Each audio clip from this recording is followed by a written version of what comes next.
All right, the gate tonight was $6.5 million. The attendance was 17,343, sold out.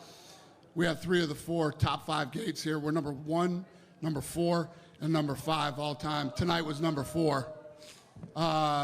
Performance of the night went to you, Holland, Kayla, and Merab. They all won 50 grand. So then, first of all, we'll talk about Merab. His great performance. He's starting to look like one of the best bantamweights of all time, if not the best. When you look at a performance like that, what do you think it takes to beat a guy like Merab at this point? Yeah, I agree. We've been talking about that. We don't know. And Sean O'Malley came in 100% healthy, ready, mentally, physically, in every way you could be ready for this fight. And Merab finished. Yeah.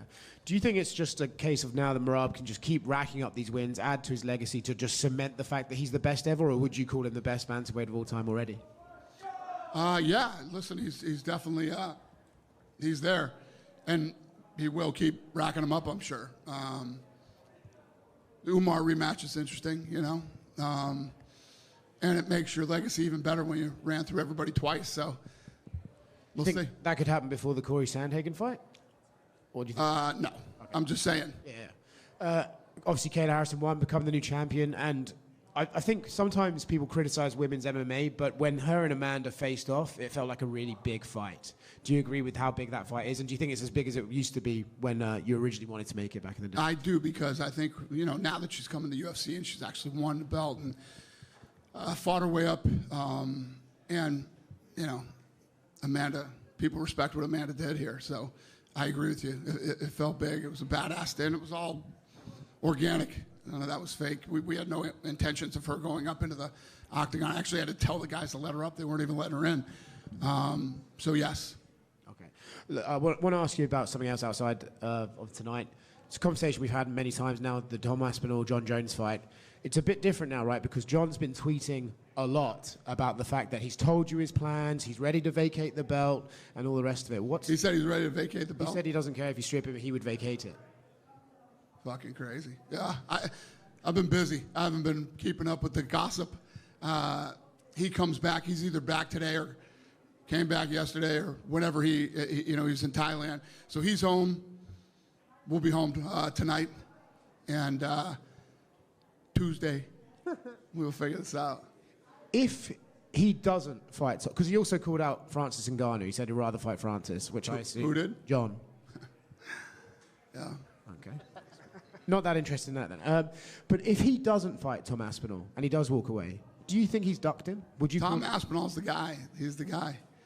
I don't know. Yeah, we'll have to see how this plays. Listen, if the guy wants to retire and doesn't want to fight, nothing you do.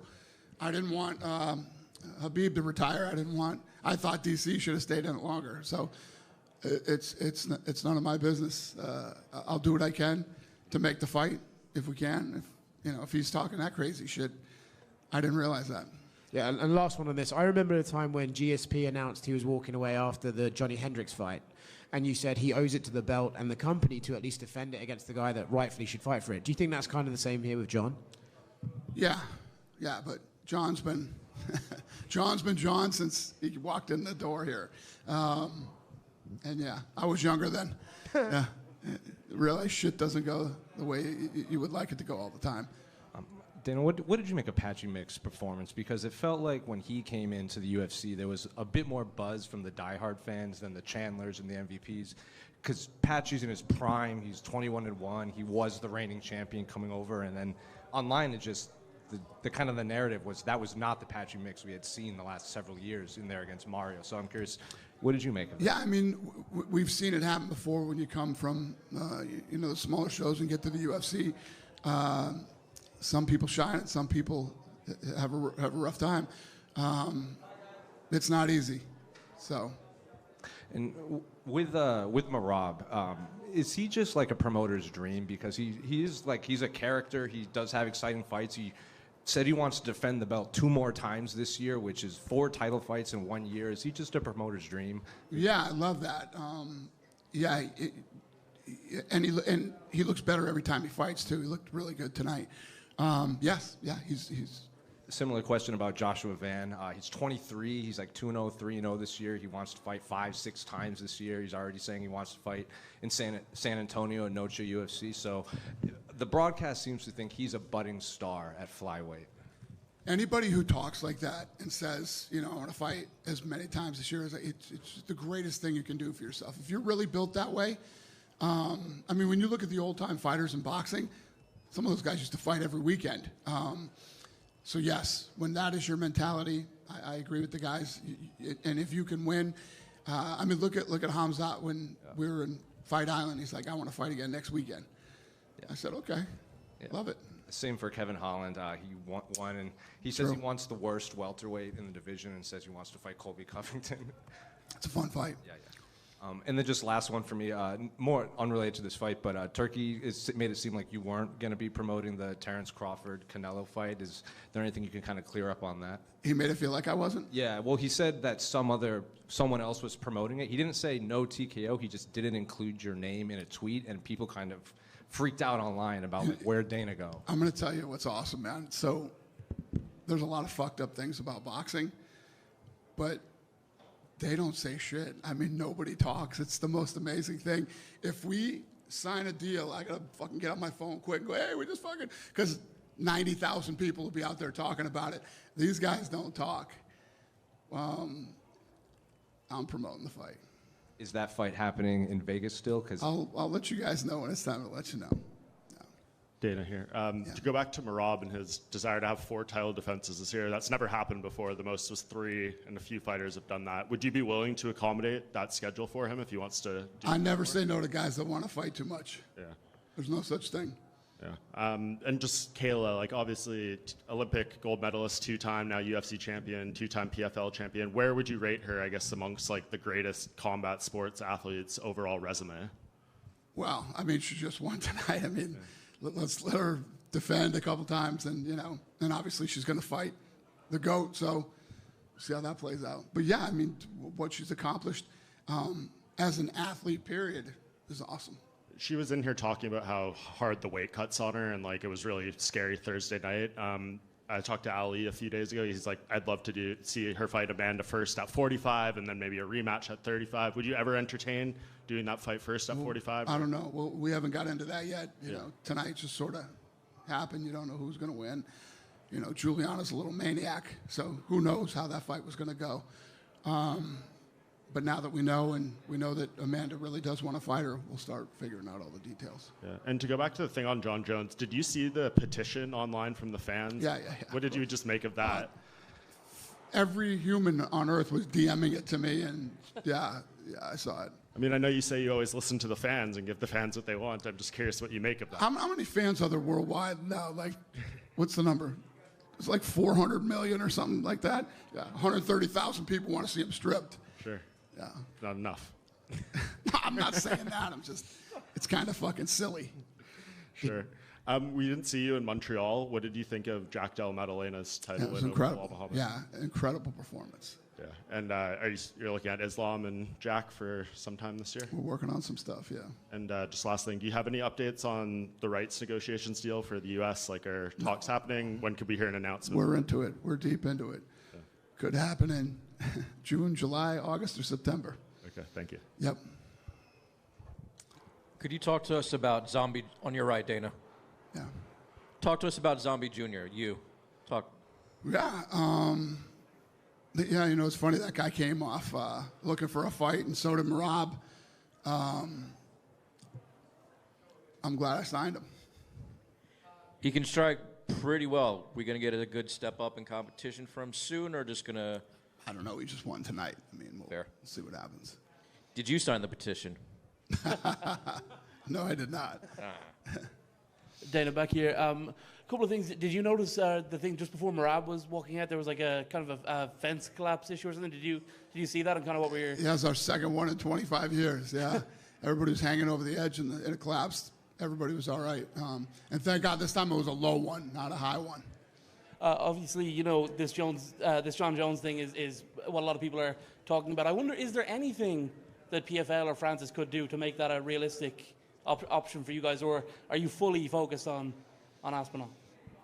Yeah, It's Aspinall's fight. I mean, we've been talking to this kid forever about it, and it's his fight. Listen, you can't make people fight. If Jon doesn't want to fight, you can't make him fight. We can try to make him fight. We can throw things at him that inspire him to want to fight, but we'll figure it out. Regarding this TKO boxing thing, it did seem kind of interesting because I know that there was the Netflix upfronts, and I believe there were rumors that perhaps something was going to happen there with this Canelo and Crawford event. Turkey was pretty big on making it clear that you would be the head promoter, and then he did say actually you were going to be head promoter, and they didn't have a broadcaster, and then it was actually Sella's going to promote it, and it's going to be DAZN pay-per-view, Ring Magazine, all of that stuff. I guess what exactly happened in the last couple of weeks? I don't really know. Listen, we're at work at UFC headquarters. I'm in my own little world, man. I don't pay attention to any of that shit. I know what's going on. I know what we're doing, and I don't really pay attention to that stuff. It doesn't matter to me. What was the last conversation you had with Turkey like, and how often are you guys in communication? Shit, I don't even remember the last time I talked to him, but that can't be good. We're good. It's very good. No, we're very good. Thank you. All right. Dana, up front to your left. Down here. Yep.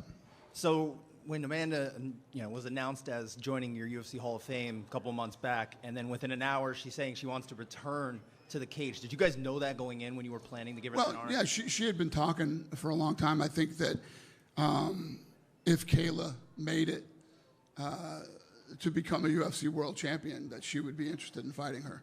So, but you never know. We're talking about Jon Jones now for the last however many months. So, she showed up here tonight. She wanted to get up in the octagon. We let her. They faced off, and here we go. When you're thinking about giving this honor, typically you see it to fighters who've been out of the game for a little while, as Amanda was, right? We now have a situation. She's going to be coming up in a couple weeks. She's going to make a speech and everything, looking back at her career, while also looking forward to a really big fight coming up. It's kind of an interesting situation. Is that something you try to avoid typically when you're giving out this honor? Never thought about it. Okay. Yeah. And I spoke with Amanda earlier this week. She was saying kind of her timeline ideally would be returning by the end of the year. Does that line up with something the UFC would like to get done? Well, like I say all the time, this just ended. We'll get back to the office and figure out what works for everybody. And yeah, I wouldn't imagine it's something that she's been off, and I don't know if she's been training. I don't know what she's been doing. Do you know she's in the testing pool? Is she in the pool? No, she's not in the pool either. So, one question about Sean too. Obviously, 2 back-to-back losses to the same champion, a dominant champion here, puts him in kind of a weird place career-wise because it's almost like that Max Holloway thing, lose twice to Volkanovski in back-to-back succession. What do you kind of see for him going forward? Well, O'Malley's got to go home, take some time off, spend some time with his family, do all this stuff, and then let us know what he's thinking. I have no idea where his head's at or where his head's going to be in a month. So this is one of those things, you let this kid go home and enjoy his life for a little while and clear his head and figure out what he wants, and then come back and tell us, and we'll figure it out. In theory, 45 could be an option. Is that something you'd be up for, or just... Would I be up for what? Seeing him go to 45. Oh, I don't know. That's up to him. Thank you. Dana, right back here. It was kind of crazy how much interest Jon showed in the Francis Ngannou fight. Like, there was some tweets going back and forth. What would happen if he came to you and says, like, I'll fight, but I won't fight Aspinall, I would fight Ngannou? Would you even be interested in that or no? I don't have Ngannou on her contract, and Aspinall's the guy. Right. If you were put in the position, would you maybe try to get Ngannou back under contract or no? Probably not. Yeah. Understood. I'm just curious. But I understand. Last question for you is, I feel like the sport of MMA is starting to see some little bit of a change, right? You don't see champions making 5, 6 plus defenses anymore. A lot of them are kind of like 2, 3 and out, which goes to show that the sport is evolving kind of deal. Why do you think that is? Why do you think we're seeing kind of, shorter reigns, if you will? Shorter? Like title reigns. Oh, yeah, got it. I see what you're saying. Well, Merab might...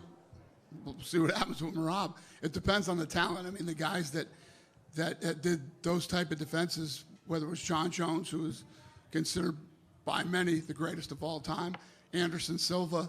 I mean, you know, I don't know if it's that the sport is definitely evolving, and it's going to continue to evolve, but I don't know.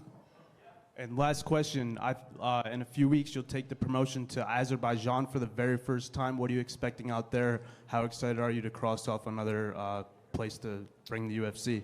Yeah, I love it, and you know, I like going to new places and exposing the live event to people. We had a bunch of people here tonight who had never been to a live event before, and when you talk to people after they see it live, it's different than watching it on television. So anytime I can get that experience to bring people in that have never been, I love it.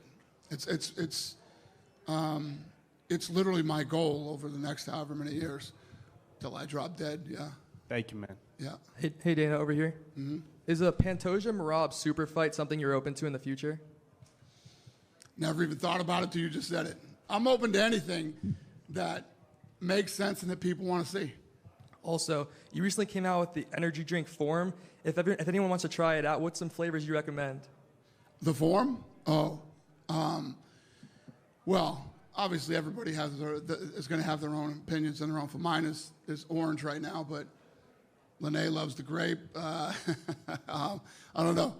You got to choose for yourself. I'm orange. She's grape. The Screamin' Freedom is like the old Bomb Pops. And then I've never been like a Blue Raz or any of that shit kind of guy. But that's pretty good, too. Thanks. Dana right here. We haven't seen you since UFC 315, as Mike said. Valentina Shevchenko defended her title again. I know in the past you said you really liked the Zhang Weili super fight. Do you feel like with where those divisions are now, that you've had a month maybe to think about the matchmaking for Valentina, that now is the time to make that fight? Sure. So that will definitely be next. I'm going to get back, and we got matchmaking on Tuesday. And I tried. Thanks. We good? Dana right here. Yeah. Alex Bahunin tweeted out that as of today, there will be no September pay-per-view. Can you confirm or deny that? No September. Oh, Noche? Yeah. Yeah. Okay, yeah, so there's no UFC pay-per-view in September this year. Yeah, right? Yeah. We're going to go, we don't have a date for that one yet, but yeah. Okay. Yeah, so what happened was we were going to be down in Mexico. The arena's not ready for us, so we had to. Yeah, just screwed up plans. Gotcha. So I've been debating this all week personally, but I wanted to know your thoughts. Is Kayla Amanda bigger than Amanda Cyborg was back then? Oh, definitely. Yeah, definitely. The sport's bigger, yeah. Hey, Dana, congratulations on another successful event. Thank you. You now have your hand in the BJJ world with the UFC BJJ kicking off. Obviously, you own the MMA world and getting into the boxing world, which you will own. The slapping world. Slapping world. My apologies. But your boy, I'm sure you've heard of him, Joe Rogan, on his podcast mentions countless times that he would love for you to get into the kickboxing world. Have you ever thought about getting into the art of 8 limbs? No, I did.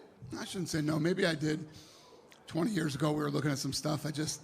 When I was younger, and I was a huge boxing fan, I used to like kickboxing too. I used to watch kickboxing on ESPN, and remember when they used to say the kick of the 80s? It was, kickboxing was the kick of the 80s or some shit like that, but it never really happened.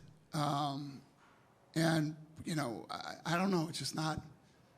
I have to feel it and really like it, and it's just not that I don't like kickboxing. It's just I don't want to promote it.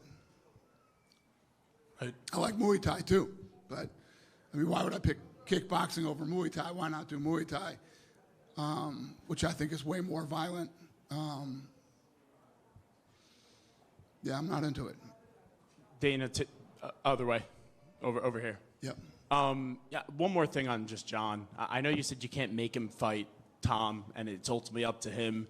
I know you've basically been on every wave in this sport. In your heart, do you believe that this is just the process, or is it ultimately you'll get him to fight in your mind? It's definitely the process with Jon Jones. been going through this since the day he started here. And it's definitely the process.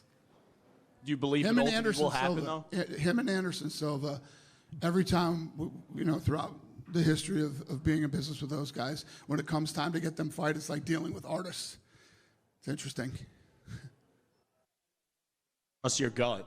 Like, in your gut right now, does it tell you that fight will end up happening?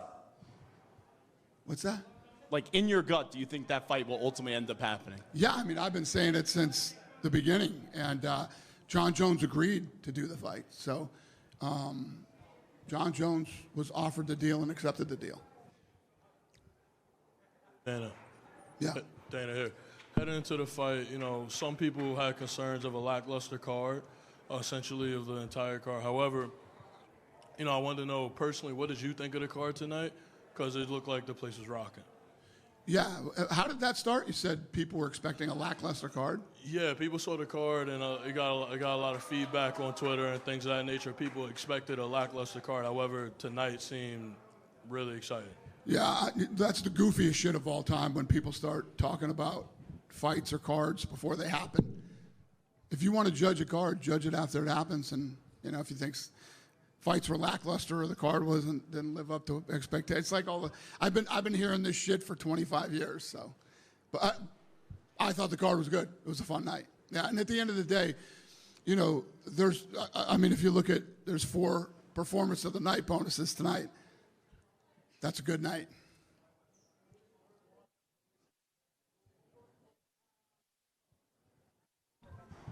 Try again. Sean O'Malley said that he didn't see a trilogy coming again with Chito Vera, but after his result tonight, would you say, is it possible to see this fight coming maybe in the future? Chito Vera and who? And Sean O'Malley. Again, anything is possible. Because they are one-on-one, right? It could be. Yes, ma'am. Anything is possible. Thank you so much. Thank you. So, Dan, just to clarify there, you said Jon has agreed to fight with Tom. To clarify, you said that Jon agreed to fight Tom, yes? Jon agreed to fight Tom? Is that what you just said there? Before, on the last answer, you said... Jon agreed to fight Tom, yes. So but he hasn't signed a contract or anything. Right. Yeah. You guys have heard me for the last however long. I said, I guarantee you this fight's going to happen. This fight's going to happen. Fight's going to happen. You guys told me the crazy shit that was going on Instagram and all these other places.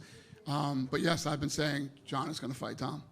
So there were some rumors out there that you guys had offered him his fuck you money and he turned it down.